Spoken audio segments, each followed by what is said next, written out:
এই জঙ্গলে দুই বন্ধু বাস করত। একদিন, চলো বন্ধু, আমরা একটু জঙ্গল থেকে ঘুরে আসি। চলো বন্ধু চলো। তারপর তারা একসাথে জঙ্গলের উদ্দেশ্যে রওনা হলো।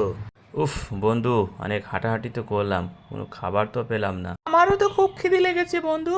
চলো সামনের দিকে যাই, ওই দেখছি একটা গাছ দেখা যায় দূরে। যাক, অবশেষে তাহলে একটা গাছ খুঁজে পেলাম। এক্ষুনি গাছে উঠে পড়ো বন্ধু।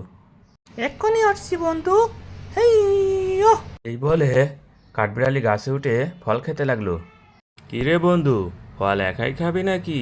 আমাকে একটু দে, আমিও খাই।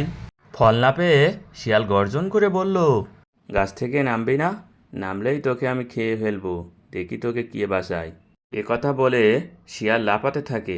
এদিকে কাঠবিড়ালি গাছের ডালে ঘুমিয়ে পড়ে। ঘুমানো অবস্থায় নিচে পড়ে গেলে শিয়াল তাকে গবাত করে খেয়ে ফেলে। তারপর শিয়াল মাঠের দিকে রওনা দিল। শিয়ালটা আর কি পেট মোটা। পেট মোটা করিস নে, আমার বন্ধুর খাইছি, তোর খাতে কি ভাব না? হাঁ। ও মা, এই শিয়ালটা আর কি পেট মোটা।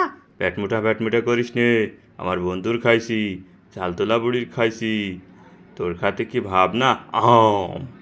ওরে বাবা, এই শিয়ালটা আর কি পেট মোটা। পেট মোটা করিস নে, আমার বন্ধুর খাইছি, ঝালতোলা বুড়ির খাইছি, আরেকটা পোলারে খাইছি, তোর খাতে কি ভাব না? অমনি ছাগল এক গুঁতো দিল আর পেট ফেটে সবাই বেরিয়ে আসলো। আজকের গল্প এখানেই শেষ হলো। সবাই ভালো থেকো, সুস্থ থেকো, আল্লাহ হাফেজ।